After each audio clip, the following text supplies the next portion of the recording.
안녕하세요. 이번 시간에는 메쉬를 절단해서 원하는 모서리를 만들어내는 나이프 도구에 대해서 알아보겠습니다. 나이프 도구도 툴바 도구 또는 단축키로 사용할 수 있는데 우선 툴바 도구를 잠시 살펴보겠습니다. 툴바에서 나이프 도구를 선택한 상태로 화면을 작글기 하여 메쉬 위를 지나가면 메쉬의 지나간 자리에 가상의 절단선이 표시됩니다. 이때 엔터키 또는 스페이스바를 눌러 절단을 확장하면 가상의 절단선을 따라 모서리와 꼭지점이 생성됩니다. 절단면을 보면 화면에서 보이는 면만 절단이 되었습니다. 나이프 도구에서 선택할 수 있는 옵션은 두 가지가 있는데 그중 Occlude Geometry 옵션의 체크를 끄고 다시 도구를 사용한 뒤 엔터키나 스페이스바를 눌러 절단을 확장하면 화면에서 보이지 않는 뒷면까지 절단됩니다. 그래서 나이프 툴을 사용할 때는 바라보는 방향이 중요하기 때문에 정확하게 절단을 하고 싶다면 뷰를 정렬하는 것이 좋습니다.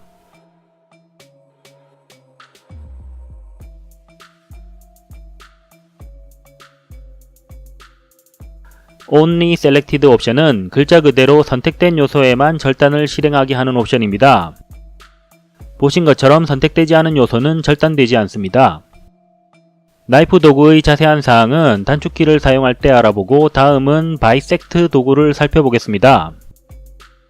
바이섹트 도구는 메쉬를 2등분하는 도구인데 선택된 요소에만 도구가 적용됩니다. 나이프 도구와 마찬가지로 화면을 좌끌기 하면 선택된 요소에 절단선이 표시되고 기즈모가 나타납니다. 이 기즈모의 원을 끌면 절단선의 각도를 조정할 수 있고 화살표를 끌면 절단선의 위치를 조정할 수 있습니다. 나이프 도구와는 다르게 가상의 절단선 없이 바로 절단 모서리와 꼭지점이 생성됩니다.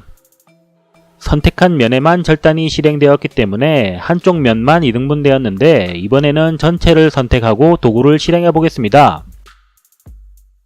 기즈모를 이용해서 각도나 위치를 조정할 때도 Shift 키를 누르면 좀 더 미세하게 조정할 수 있습니다.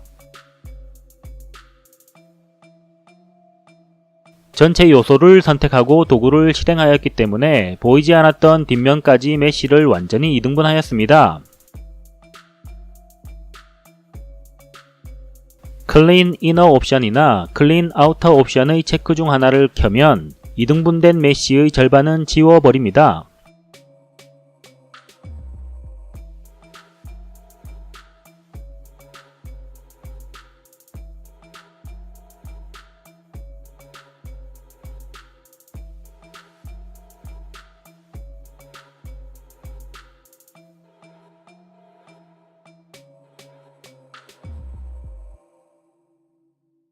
Fill 옵션을 체크하면 절단된 면이 뻥 뚫리지 않게 면으로 채워주는데 지금처럼 이미 한쪽이 뚫린 상태에서 다른 면을 절단하면 채우기가 작동하지 않습니다.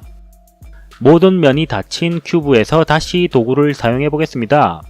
이번에는 절단면이 면으로 채워진 걸 볼 수 있습니다.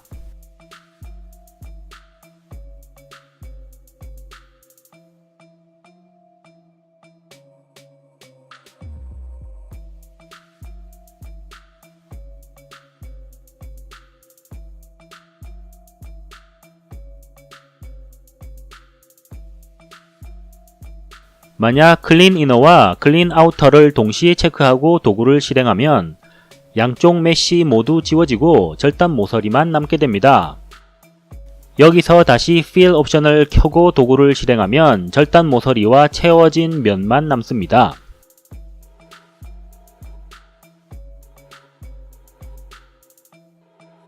마지막 옵션인 Axis Threshold에 0이 아닌 값을 주면 도구를 실행할 때 구성 요소에서 설정한 거리보다 가까워지면 스냅의 자석 기능과 유사하게 작동합니다. 보시면 꼭지점에서 0.1m보다 가까워지면 자석처럼 절단선이 꼭지점에 딱 맞게 움직입니다.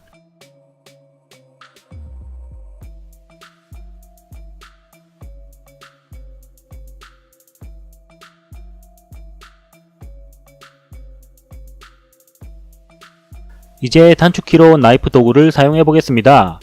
먼저 바이섹트 도구는 별도의 단축키가 없고 툴바 도구나 메뉴로만 사용할 수 있으니 생략하고 나이프 도구만 살펴보겠습니다. 나이프 도구의 단축키는 K입니다. 단축키를 누르면 마우스 포인터가 칼 모양으로 바뀌고 좌클기를 이용해서 절단선을 그릴 수 있습니다. 나이프 도구가 실행 중일 때는 상태 표시줄에 나이프 도구의 사용 키와 옵션들이 표시됩니다. 예를 들어 엔터키나 숫자 패드의 엔터키 또는 스페이스바를 누르면 절단이 확정됩니다.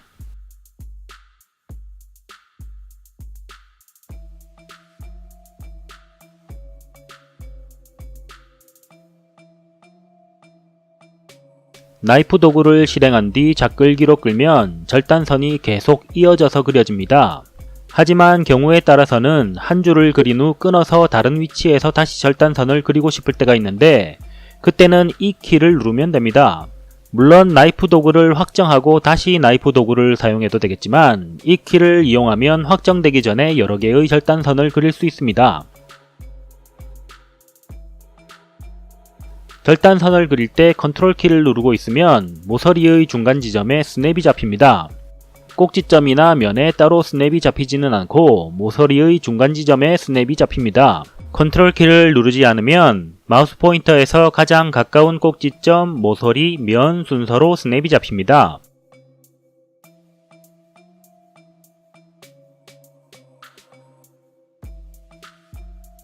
가끔은 나이프 도구의 스냅을 끄고 싶을 때가 있는데 그때는 Shift 키를 누르면 됩니다.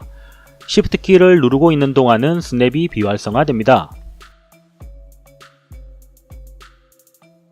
그리고 절단선을 그릴 때 절단선이 수평 또는 수직 혹은 45도 사선으로만 움직였으면 싶을 때가 있습니다. 그럴 때는 C 키를 누르면 됩니다.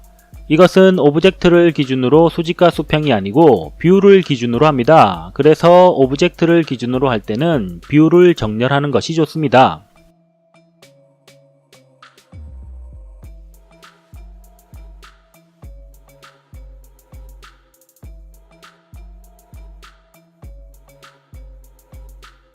보이는 면뿐만 아니라 보이지 않는 뒷면까지 절단하고 싶다면 Z키를 눌러 Cut Through 기능을 ON 시키고 절단선을 그리면 됩니다.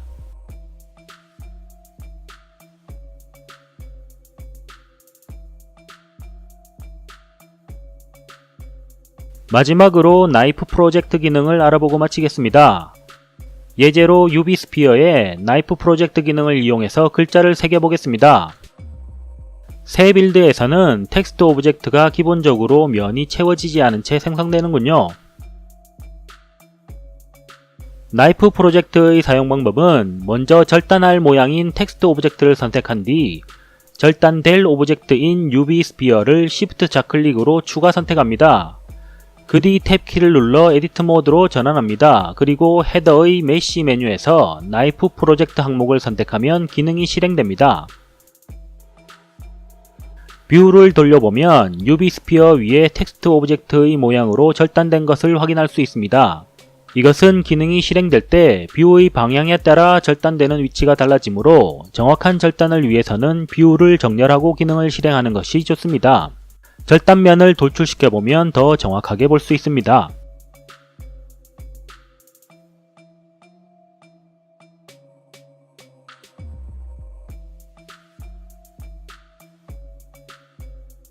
이번 시간은 여기까지 하고 마치겠습니다. 시청해주셔서 고맙습니다.